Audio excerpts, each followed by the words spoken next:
Hey everybody, my name is Jacob Carter, CEO of NurtureBoss, and today I want to talk about prompt engineering.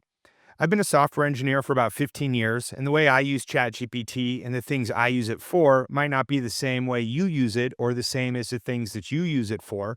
But regardless of why we're using ChatGPT or other large language models, the goal remains that we want really good results or really good outcomes.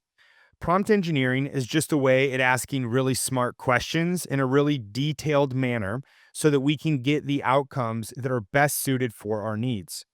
There's a million different ways to prompt engineer. There's a lot of different philosophies, ideas, and beliefs, and it's impossible to cover quickly or even cover completely at all.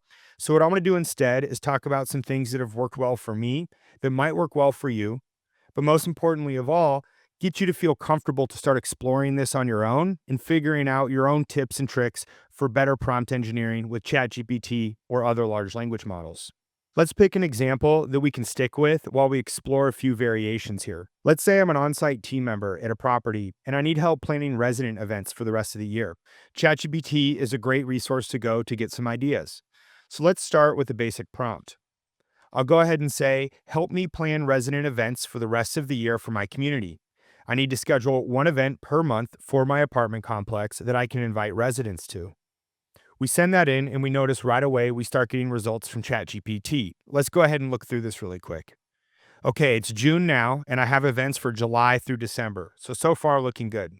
Now I see summer social and ice cream bar for July, back to school day supply drive and pizza party for August. September's a movie night, October Fall Fest, November Friendsgiving potluck, and December holiday cookie decorating and cocoa night. These are great, some good ideas, but a few things stand out to me right away. One, this is a 55 plus community, so I think the back to school shopping might not resonate with my residents. Also, some of these look a little pricey for my budget, so I'm not sure they're quite going to be something that I can work with. So let's talk about how prompt engineering can drive a better outcome for me. We'll go ahead and start fresh and take a look at some prompt acronyms that might be helpful for you. Now, a prompt acronym like RISEN simply means each letter in this word stands for a piece of the prompt that you'll be structuring. RISEN has role, instructions, steps, end goal, and narrowing. There are many others, as you can see here: clear, RTF, so on and so on. And I'll supply this list so that everybody can take a look for themselves. But we'll go ahead and stick with Risen for our example. So we're going to define a role that the AI is playing. In our scenario, they're an expert event planner. We'll also provide specific instructions.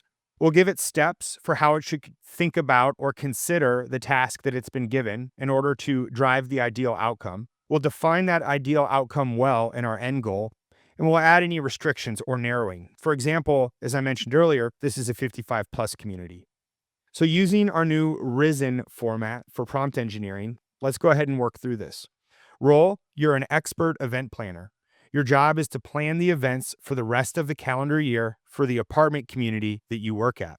So now let's throw in some instructions.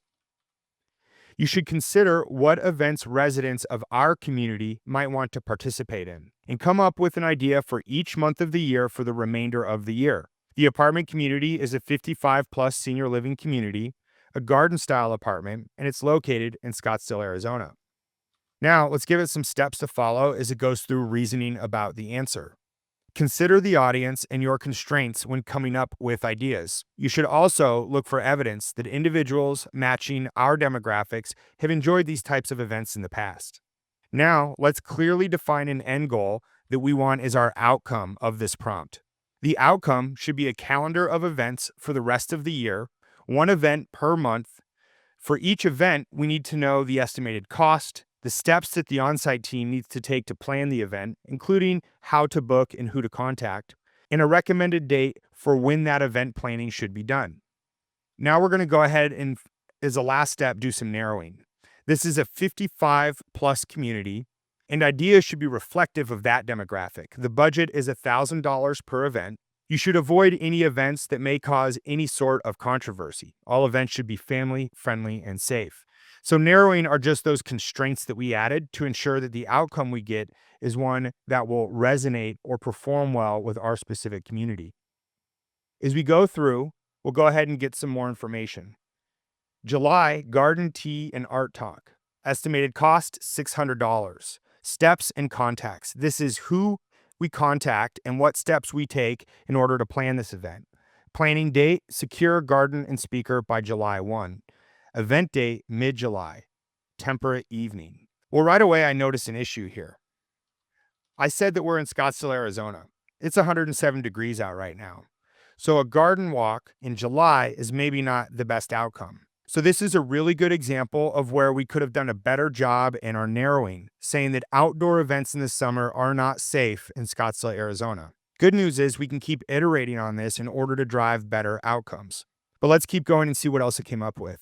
August, beginner ukulele jam and social. Here we have our cost, steps and contacts, planning date, and event date. September is the senior expo trip. October, community bingo and potluck. November, thankful crafts and brown bag lunch. December, holiday movie night under the stars. Here we'll notice some key planning notes, as well as a summary calendar of when these events and estimated costs will occur. Now, this is a much better outcome while still not perfect. So you'll notice it also linked a bunch of sources. So we can see where it's getting the information to power its results, which also is where we likely will need to go in order to plan these events. So as you can see, using the Risen format for prompt engineering definitely gave us a better output. That being said, there's still opportunity for improvement. This can be done by starting with a new prompt that is better defined, or we can just iterate on the results we already have. I like this a lot, but July is very hot in Arizona. Can we come up with indoor activities for the summer? And we'll notice the ChatGPT is going to rerun through it, and now we have an indoor sip and paint workshop for July instead, an armchair travel experience, an indoor travel experience, Italy edition in August. Hopefully this was helpful, and the Risen acronym for prompt engineering can be helpful for you. But as a reminder, check out our resources to see what other acronyms and other styles of prompting may exist.